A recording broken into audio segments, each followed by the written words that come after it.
Hey, what's up, everybody? It's Ryan Nickel from Bootstrap REI coming at you with my homie right here. What's up? It's Derek. I always call Derek a homie. Anyway, so talking about when you're talking to sellers, and this is something that I struggled with from a very, very, very long time when I was just getting started, and I'm recognizing it here with Derek here, and he's been willing enough to come on the camera here and just share. So we're gonna role play a little bit, and just I'm gonna ask him a question. When you're talking to a seller, who has the control? Should be me. Why should it be you? I'm assuming because I'm there to help them Okay. solve a problem. You're there to help them. Do you have to have control in order to help them, though? Yes, I believe so. Okay. So in some situations, you got to take control to help the person. But let's just go down this line of thinking. If I'm the one that needs help and you take control, Right. am I just going to go willingly, or am I going to resist you? Oh, you're gonna resist. Like hell I am. Right. I'm going to resist you all the way. I'm going to kick and screaming. So maybe that's not where where you have to have the control. Okay. So where do we have the control in a transaction when we're talking to a seller? That's where I'm stumped. Completely get it. That's where I was stuck too. See, here's the thing. When I was first buying my first house, guess what? What? I didn't own my own house. Gotcha. I needed this deal so bad, and because not was I just looking for a deal because I needed to move, I needed to make some money, but I also looking for a deal that I can move my family into. Right. So I wasn't just needy for the money. I was needy because I also needed the house too. Right. So I was doubly needy. And what I would do, because I needed that, is I would give control up. Oh, sure, Mr. Seller. Yes, anything you say. Do you want me to bend over and kiss your butt too? Yes, anything you want me to do. And so what happens is we give up control to them. Right. Right. And it's because we are so desperate to get a deal that this is what happens. And so check it out. Okay. When you're talking to a seller, they need us more than we need them. Okay. And the reason why is because we're the buyers. Right. They have an asset, but they've been sitting on this asset forever. No one's coming and knocking on the door. You're the only guy knocking on the door for that house.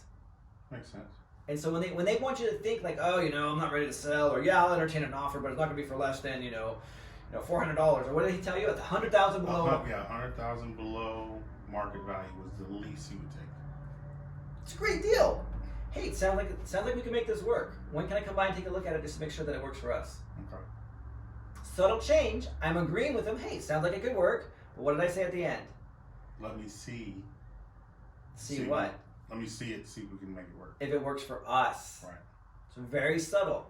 Hey man, 100,000 below market. That's really fair of you to do that. I think that's a good deal. I think we can make this work. But I just need to come by and take a look just to make sure that it works for us. Okay. You see, we're the ones in charge. Right. We're the buyers. Okay. We have the money. We have what they want. Right. We have money because that's what they're looking for. Right. Right. They have a house. Big deal. We have tons of houses. You have a whole list right here of houses, man. I mean, like, seriously.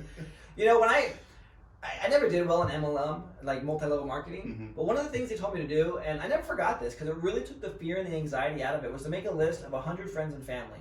Now, I didn't call all these people because I didn't believe in the product. Right. But this is what the philosophy was about it, was make a list of 100 friends and family, so when one says no, that's okay. I got 99 Right. more, 98, 97, 96, 95. Now, if I've gone through all 100 and I'm at like 2, I'll be like, oh man, come on, please, I really need this. Right. Right. Now I'm needy. Right. But if you have an abundance, Yeah. like if you have all this list right here, hey man, totally cool. I'm gonna just, if it's all right with you, I'll keep in touch with you, give you a call back in like, a couple of weeks just to see where we're at. Things change, life circumstances, all that stuff. Wish you well.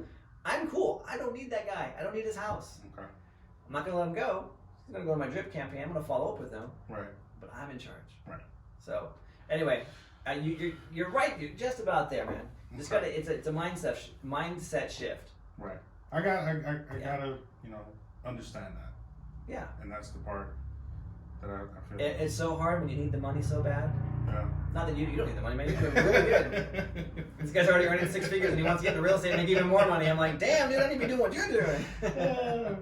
But that's the thing for you guys out there, man. It's the hardest thing. You're just like, oh, but I need this to happen. I need to prove it to my wife. I need to prove it to somebody else. Yeah. I need to show them I'm not wasting my time out there. So every deal becomes this neediness, and that neediness like bleeds over like through the phone and like chokes the other person out. Like, oh my gosh, dude, this guy's like, ugh. And that's really what happens. Right. But once you get the confidence, you're like, oh man, no problem. like everything is cool, Yeah. and move on to the next lead, you'll just start to see that people like, oh crap. You talk about polar responders, right? Yeah. Polar responders. Yeah. You're subtly being a polar responder to the guy. Okay. Instead of chasing him, you're like, hey man, no problem. I'll be in touch soon. Okay. Now you're like, whoa, what's going on? I'm usually the one What who's just happened? Yeah. yeah. I'm usually the one in control because I have the house. Everyone wants my house, and now this guy's like saying that no big deal. Got it. So, so keep this in mind, guys. If you're brand new to our station or to Bootstrap REI, head on over to bootstraprei.com, get some free resources, and just remember, you're one deal away from changing your entire financial future. That's it, one deal. One deal. That's what he's working on. That one deal. He's almost there, and he'll get it. All right, guys. I'll see you next time.